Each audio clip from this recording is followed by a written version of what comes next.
Yes, it's Balloon Party 101 ESPN, driven by Munganess, St. Louis Acura, and Munganess, Burkhardt, Alton, Toyota, Timothy, Michael McKernan, and Jackson Burkett with you on the program, a program that welcomes you to get involved. 314-399-9646, Air Comfort Service text line, and then the studio cameras and the YouTube chat brought to you by Air Alliance Team, YouTube channel 101 ESPN. Jackson, tell me the good word.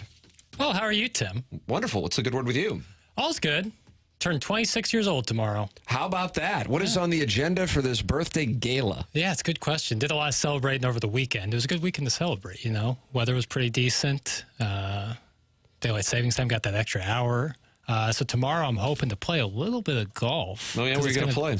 I don't know. The high of 75 tomorrow. Oh, how do you do? How do you do? And plus, with that little bit later, you can start a little later, which I like. I like to finish 18 right when the sun's starting to set. Oh, the golden hour. Oh, yeah. And I take a lot of selfies during that time and then post it like #NoFilter. Oh, my God. You don't use a filter? No. What about when you do the duck lips picture in the rearview mirror? Well, you can kind of see some of the filler coming out of my lip.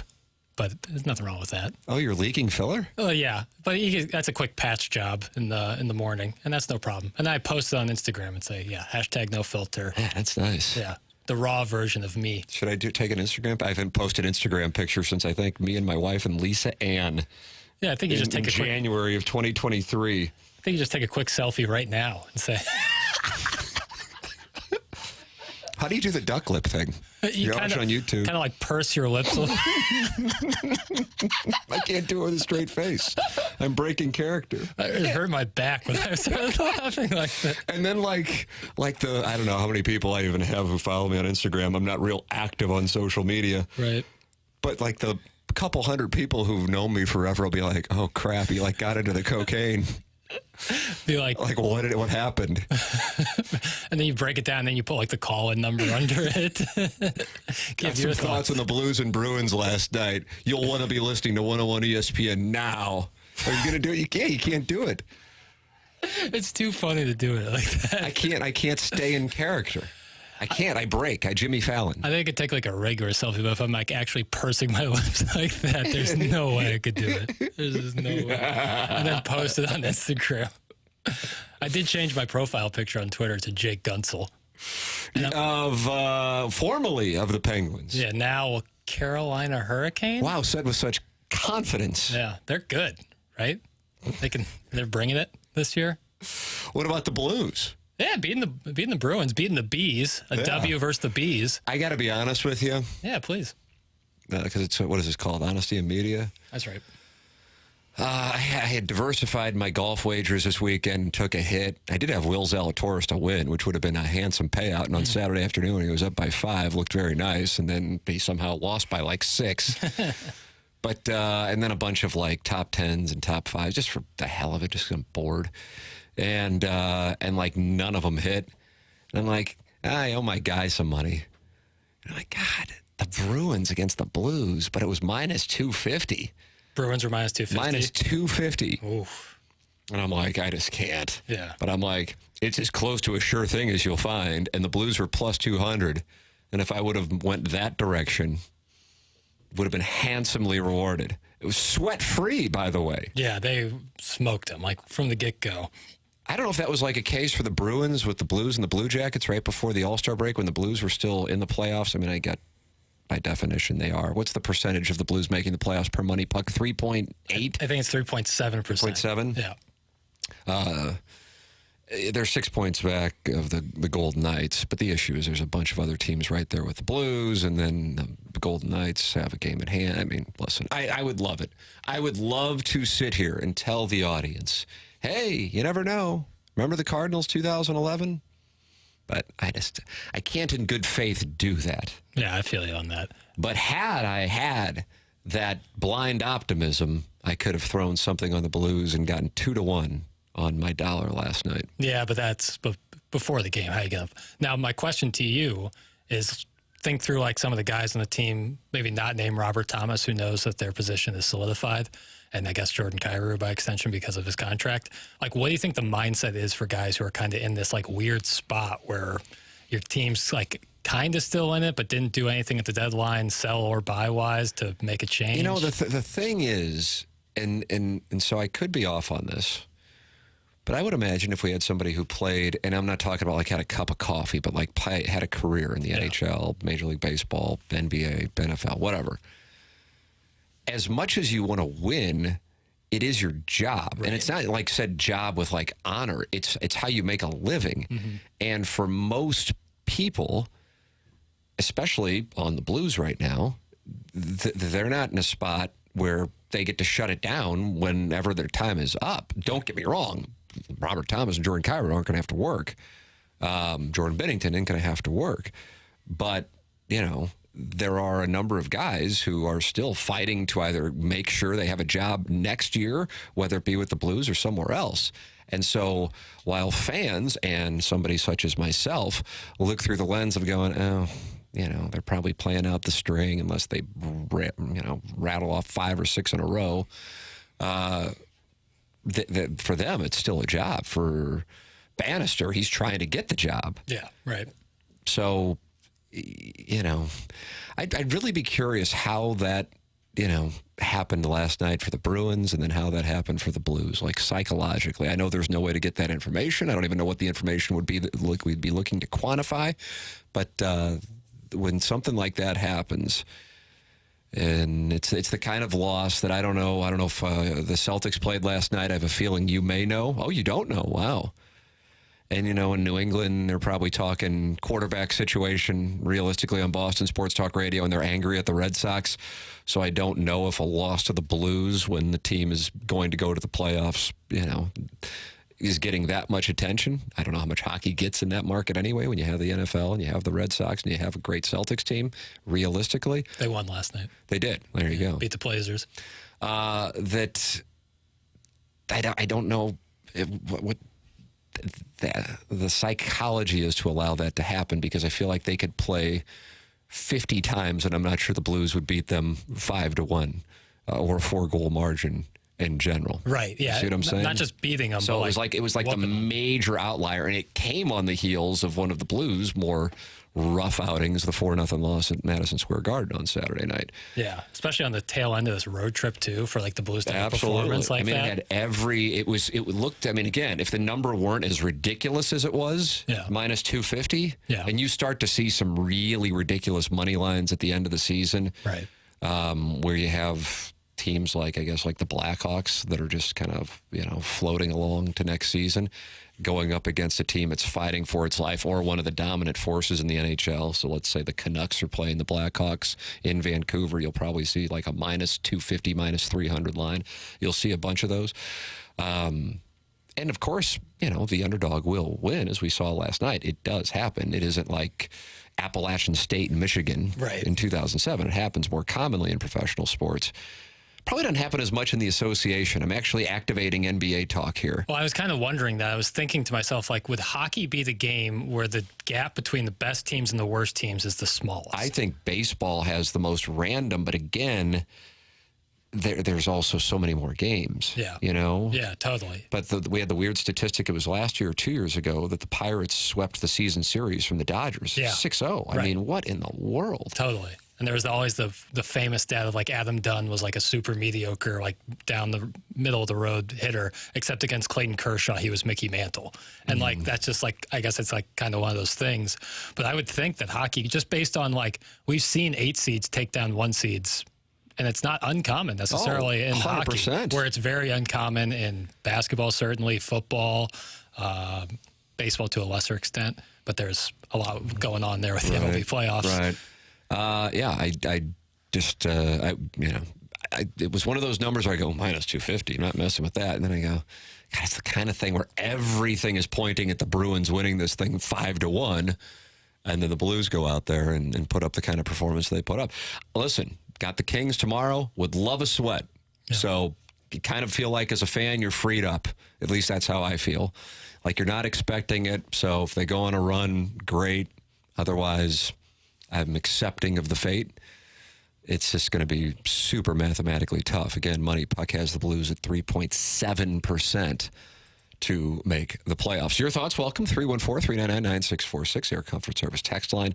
And then, of course, the YouTube chat is active and welcomes you with the Balloon Party Mafia. 105 people in there talking it over. Join in the conversation. It's at YouTube 101 ESPN is where you can participate in the conversation. Hey, Selection Sunday's almost here. Get signed up to play in this year's Bracket Madness Pick'em Challenge. Register to participate now at 101ESPN.com. It's free to enter, and this year's top scorer will take home a $250 Amazon gift card and a 101 prize pack. See the contest rules and get signed up to play in Bracket Madness now at 101ESPN.com. Brought to you by Bud Light and Twin Peaks. 10:15 in St. Louis. Time check brought to you by Clarkson Jewelers. We'll take a break. Come back with more Balloon Party on 101 ESPN.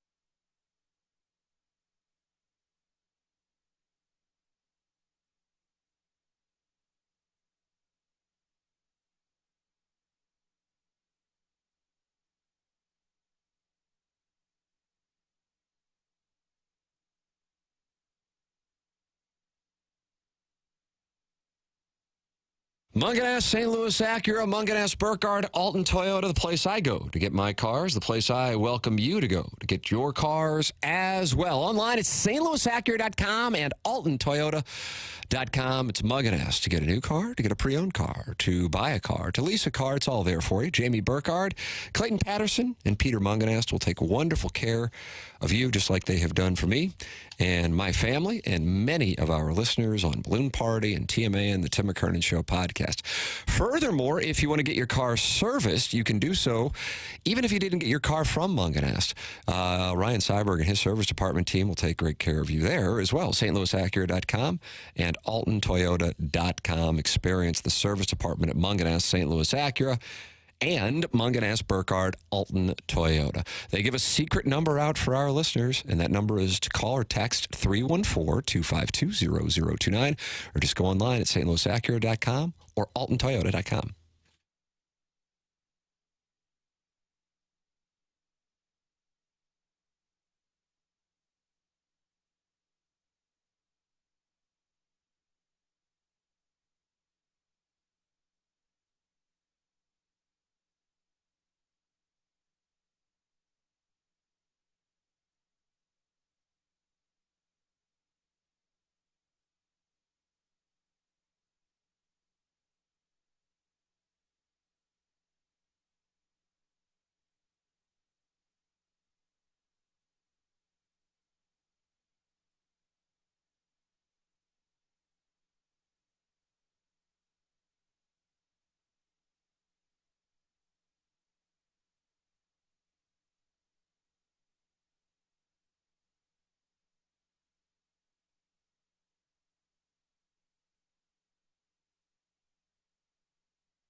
Welcome back. This is Balloon Party. Tim McKernan, Jackson Burkett with you on the program. Today we're experiencing the joy of a Little Piddles half and half.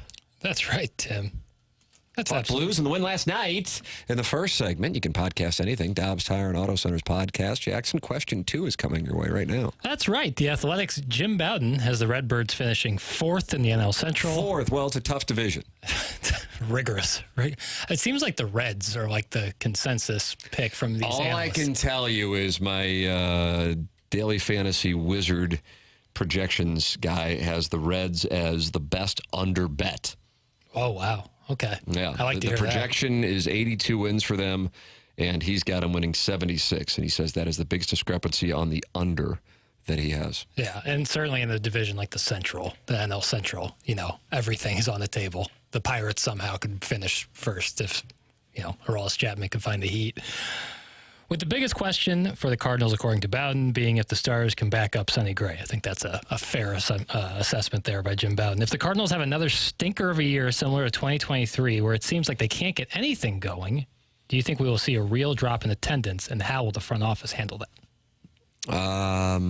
Yeah, if it's something comparable to 2023, then yes. But, I mean, we saw the drop in people actually showing up last year. The Cardinals are in a first time in my career doing television and radio when I can recall a spot like this, because they didn't have a season like that going back to 1990. So this is a big-time outlier, and I think most fans would describe themselves as either apathetic, which is really bad, or disappointed in where the team is as they get ready to start the season in 16 days. And therefore, if you have the combination of apathy, disappointment going in, and then it does not supersede expectations, then July and August roll around, and if they're a middling team, double-digit games back out of the first place in what is supposed to be a bad division, then yeah, I would expect it to be a relatively speaking empty ballpark. Now, tickets still may be sold, but people might not be showing up.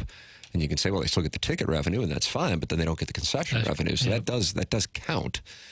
So yeah, this is a pivotal year for this organization for a wide variety of reasons. You have the performance on the field. You have to see what you have with a guy who was MVP 2 years ago going forward.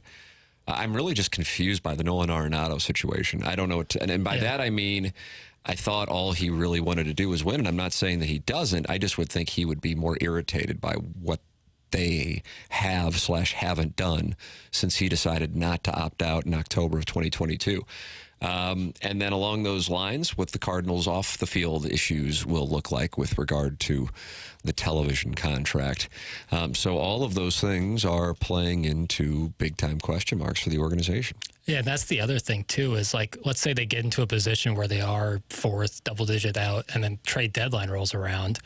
Can you really afford to make a move? I mean, I don't think Goldie would have the same value, certainly not as last year, but depending on how he's doing this year.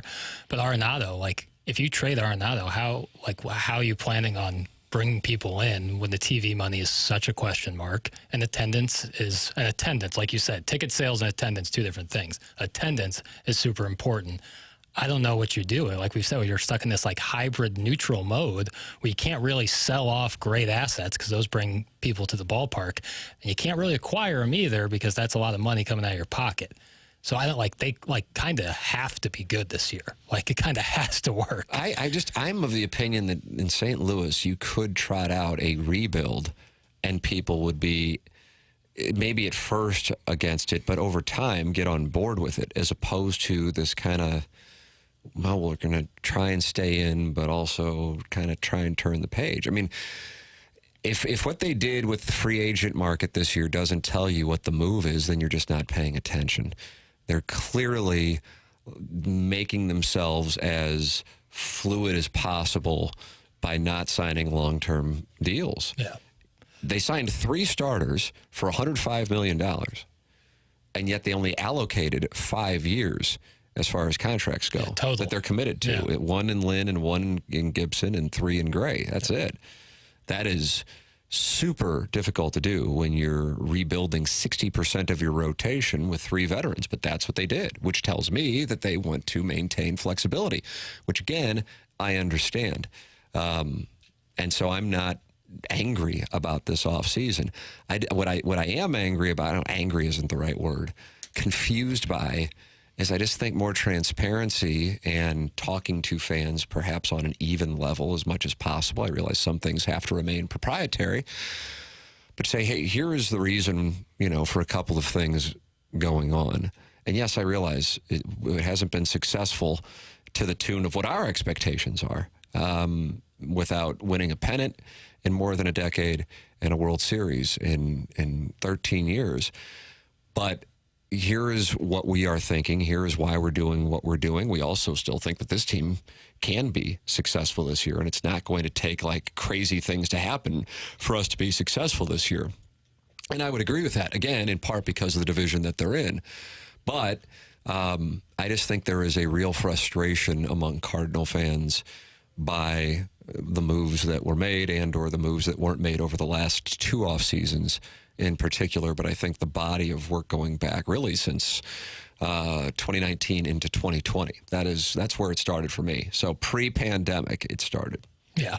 I think what you said before earlier was really interesting to me about, I think Cardinal fans, St. Louis fans in general, would be supportive of a rebuild. I just think, and some that you've talked about before as well, is so important is the messaging.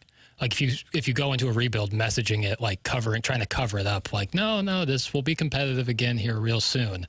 I don't think fans will see right through that. And that might be the straw that breaks the camel's back. And maybe they'll see what happens with this because they only have 2 players under contract beyond 2026. Yeah. And that's Contreras and Arenado. Yeah. So there is flexibility there. And I like that, if that is the direction that they are going. It's, in the way that you go, oh, God, the Blues are kind of stuck because they have too many contracts that just aren't movable or not desirable to other teams, whether it be with defensemen or with Shen. Or on the other side of things, you go, they're just not going to be able to acquire anybody because they're not going to have enough cap room, in part because of these contracts. So they're stuck. The Cardinals are in a spot where you're going, well, they're not a pitcher away to being a championship team, to be a championship team. What they have right now could be good enough to win the National League Central, but to be a 95-win team, it's just not there in the rotation. So to me, that is where you would try to use assets now to build up with young pitching, which is why the Arenado Dodgers thing was so appealing from my standpoint. If Arenado was really willing to go there, and the Cardinals could start to rebuild. And sometimes that just needs to happen. I mean, the run has been great.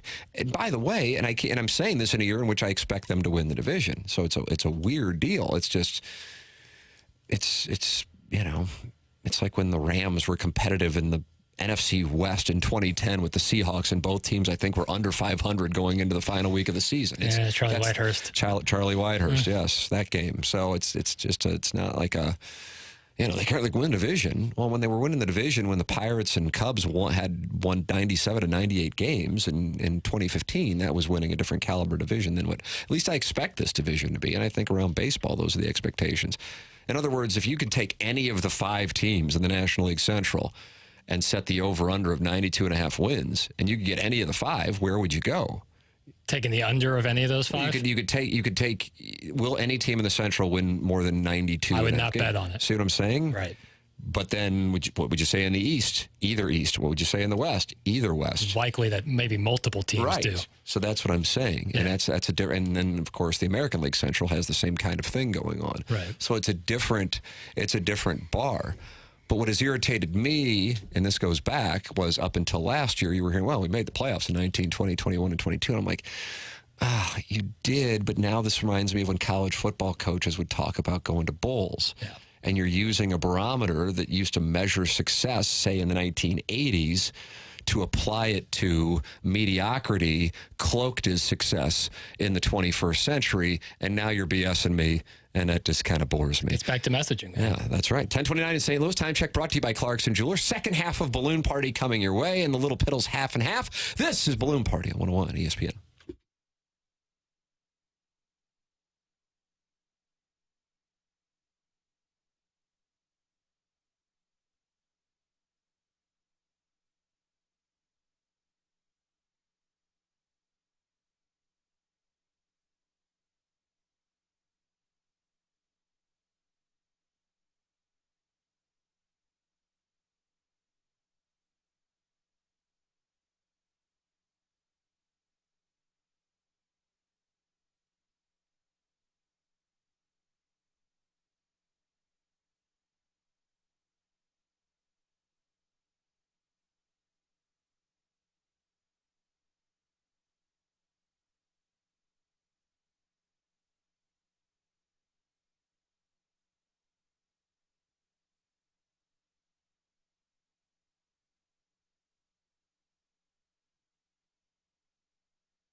This is Action Jackson with a Sports Center update brought to you by Saliga Heating and Cooling, an independent American Standard heating and air conditioning dealer.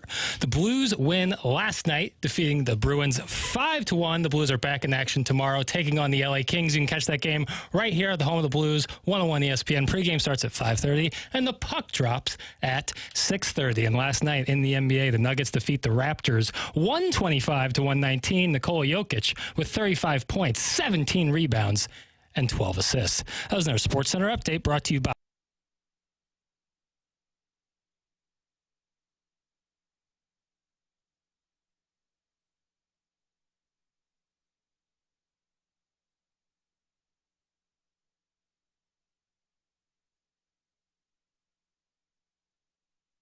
Welcome back. This is 101 ESPN. My name is Tim McKernan. That's Jackson Burkett, and we welcome you to participate in the show called Balloon Party by texting into the Air Comfort Service text line 314-399-9646 or the YouTube chat on the 101 ESPN channel, where 106 people, including I Hate Paper Straws and Droid Effects, are in there talking it over.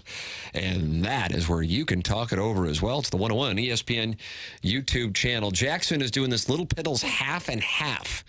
And I can't wait to see where question 3 is going to take us today here on 101 ESPN. Given the state of both franchises, why do you think at this moment John Mozeliak draws more ire of the fan base than Doug Armstrong? Obviously, both answer to a boss, but why does Mozeliak feel the brunt of the criticism while Army certainly has some albatrosses on his record that seemingly don't get people as fired up? And do you think that those numbers, the approval ratings, are becoming closer and closer as the year goes on? Yeah, I do think they're becoming closer, and I think it's tone. I think people believe Doug Armstrong more than they believe John Mozeliak, and I think at its core, that is the main reason for it.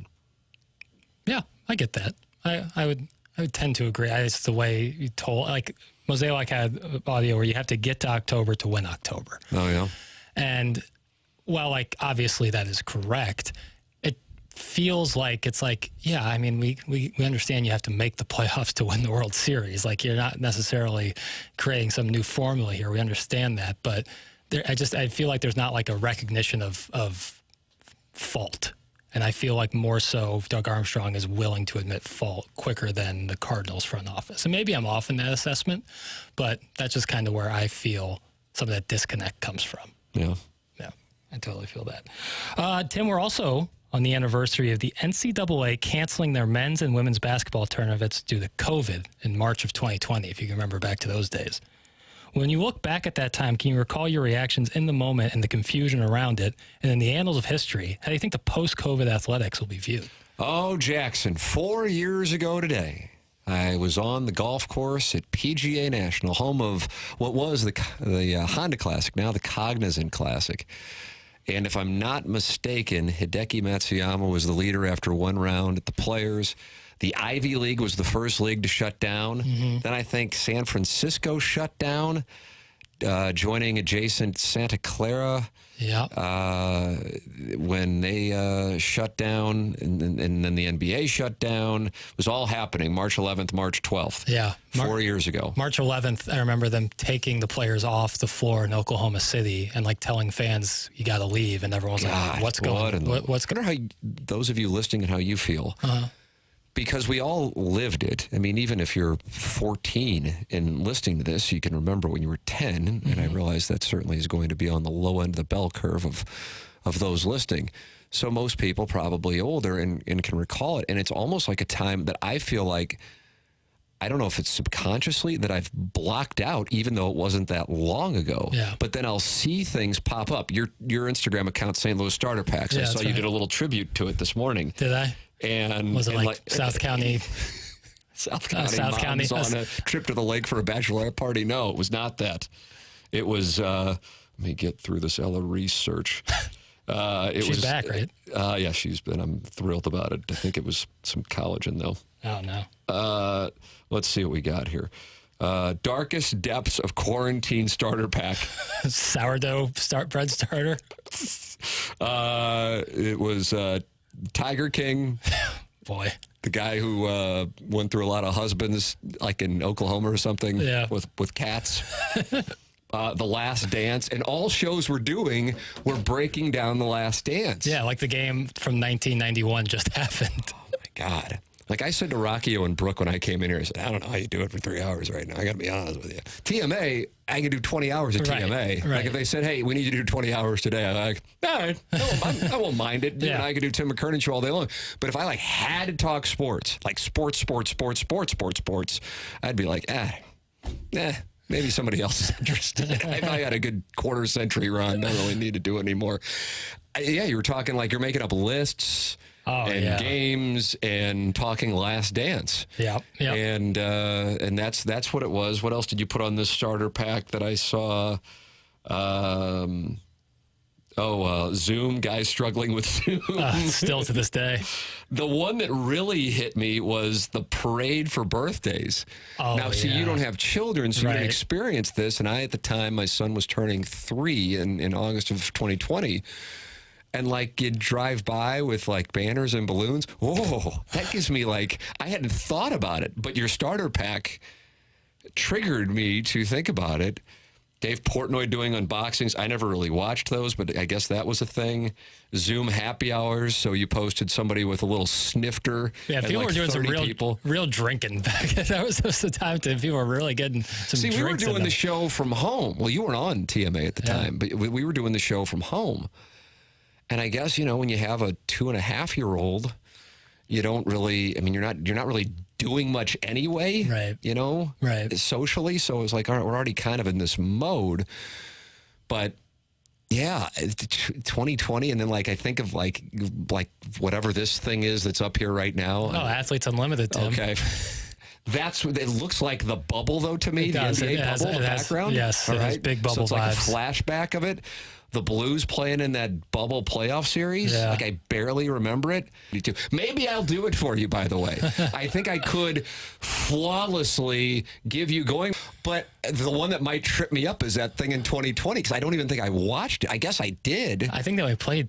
They played three games, and I think they won the first one and lost the last 2. Yeah, so if I'm off on that, that's going to blow up everything from 1982 to present day. We'll give you that as a mulligan, and right. then I want to hear the rest, because that's wild. But let me it's going to happen. Beware. Let me take you to May 2020. I'm graduating college, and my graduation's on Zoom, and I see my name scroll across the screen with 5,000 other people for, like, no joke, less than 1 second, and that was graduation. That was graduation.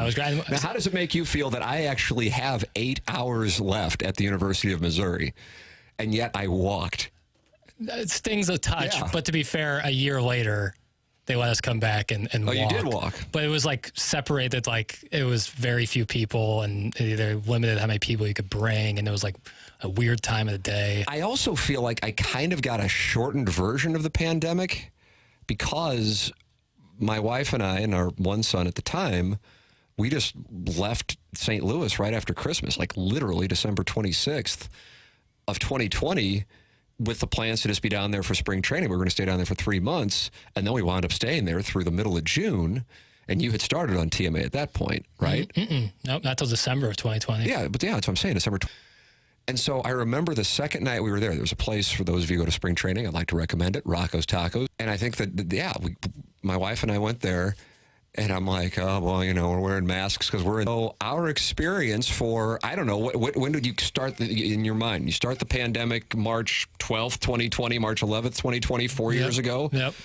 I don't know when people would say it was, when they moved on, and I don't know if it was different in St. Louis. I feel like when I came back to St. Louis in June of 2021. Yeah, they started letting we were full Busch Stadium in July. The vaccine was out, and I think, right. I don't know, and so it changed. I don't know. But yeah, so I kind of only experienced maybe about half of the thing, because it was a totally different approach in Florida. Yeah. And it wasn't like you even thought about it until you roll into Rocco's Tacos and people are on top of each other. I go, oh, wow, this is the whole thing. Yeah, I can tell you one other quick story. My buddy who played Division II basketball at Truman State, shout out to my buddy Mark, senior year, and they had a great season, outstanding year. They win the GLVC, and they're on their way to Indianapolis for the D2 NCAA tournament.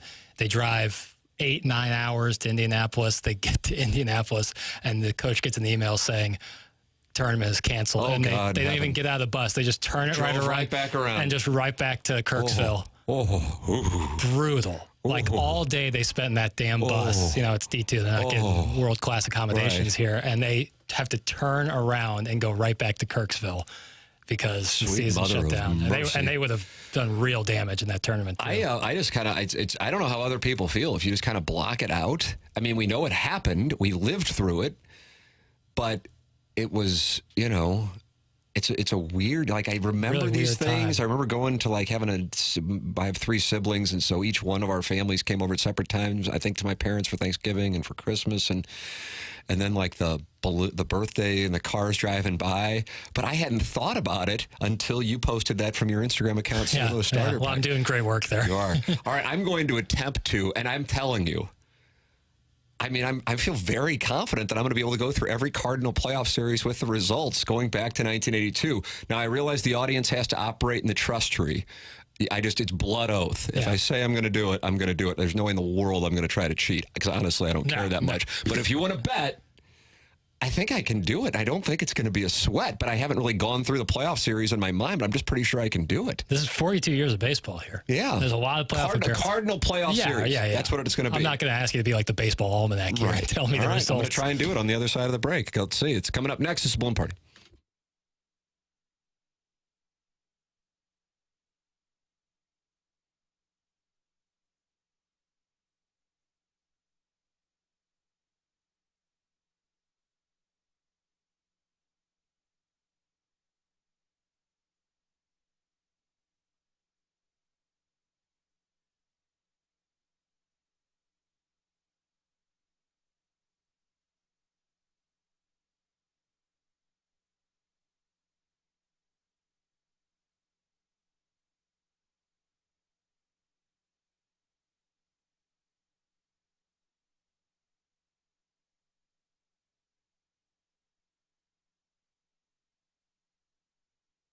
Hey, this is Tim McKernan for the Bath Authority. If your bath or shower is old, outdated, has mold and mildew, or broken tiles, you gotta call the wonderful people at the Bath Authority.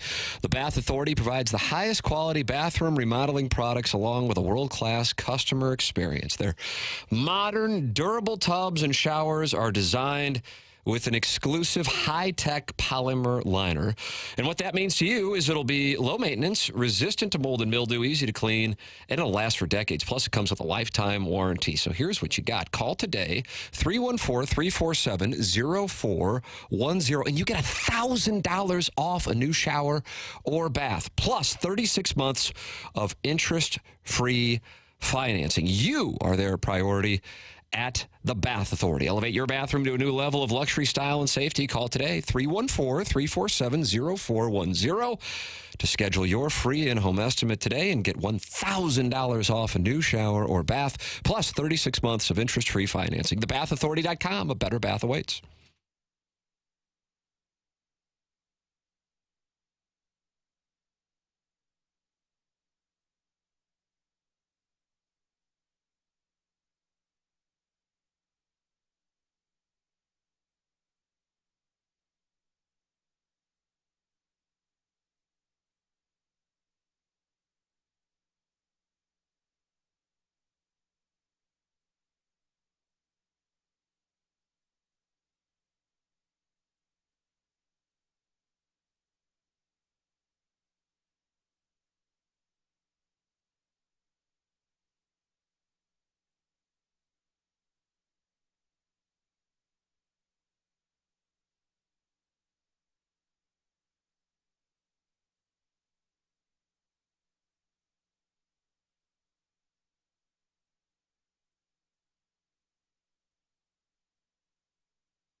All right, Jackson, place your bet. Do you think I'm going to do it flawlessly from 1982 to present day? Your confidence makes me feel pretty, but if I'm going to be honest, because there's some real detail here, I think you might mess one up. When you line the plane way. Whenever you do Brando, it's better than when you do Pesci. Yeah, I'll put a tenner on it. All right, 10 spot is on the line. Here we go. My belief is that I can go back. Jackson is witnessing this. If you're watching on YouTube, you can see I'm not looking this up either. That I can go back to 1982 and go through not only every Cardinal playoff series, but the results in detail. And I just don't even think it's going to be a sweat. But, I mean, I know. Here's what I know. I know the audience is pulling against me. Big time. But that's kind of been my life on TMA for a decade. Yeah, all right, here we go. 1982, Braves, 3-0. 1982, Brewers, 4-3. Are we in agreement? Yep. 1985, Dodgers, they won in Game 6. So, 4-2. Personally, I believe the Cardinals beat the Royals in 6 games. However, I believe Baseball Reference would show the Royals beat the Cardinals in 7 games. That's right. Okay. All right. I'll take your silence as just agreeing for the purpose of timing, although I got 6 minutes. Cardinals beat the Giants in 87 and 7. They lost to the Twins with the help of their fans blowing things out for the Twins when they were batting and blowing things in. Cardinals and Padres. Cardinals 3, Padres 0. They lost to the Braves after being up 3-1, 4-3. Nothing in 97, nothing in 98. Correct. Yes. All right. 2002, they sweep the defending world champion Diamondbacks, and then they take on the San Francisco Giants. Just like against the Mets, they win Game 3, but they lose in the bottom of the 9th again on a walk-off, this time in 5. Kenny Lofton doing the damage. No playoffs in 2003. Esteban Yan sweat a lot. 2004. We move on. They play the Los Angeles Dodgers. People thought they were going to sweep them, but they had Lima time in Game 3 at Chavez Ravine. I was there for that and saw Vin Scully and Fernando Valenzuela in the press box. But they beat the Dodgers 3-1, beat the Astros 4-3, lost to the Red Sox 4-0. Now we go to 2006. They take on the Padres. They win that in 4. They then take on the Mets. They win that in 7. They take on the Tigers. They win that in 5.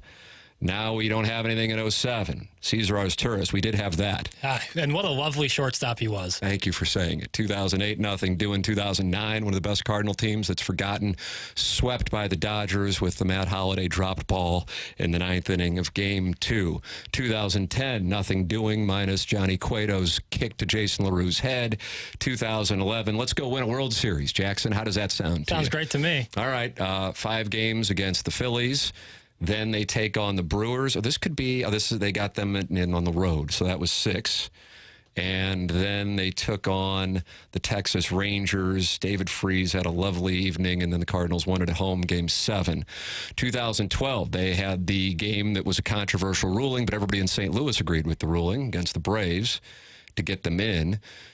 And then, let's see, they beat 2012. They lost to the Giants, but they came back against Natitude in 5. Classic, kind of for how great it was. I don't feel like it gets enough attention because we've had so many great ones. And then they lost to the Giants, in 7 after having a 3-1 lead, and Barry Zito got them in Game 5 in St. Louis. Brutal.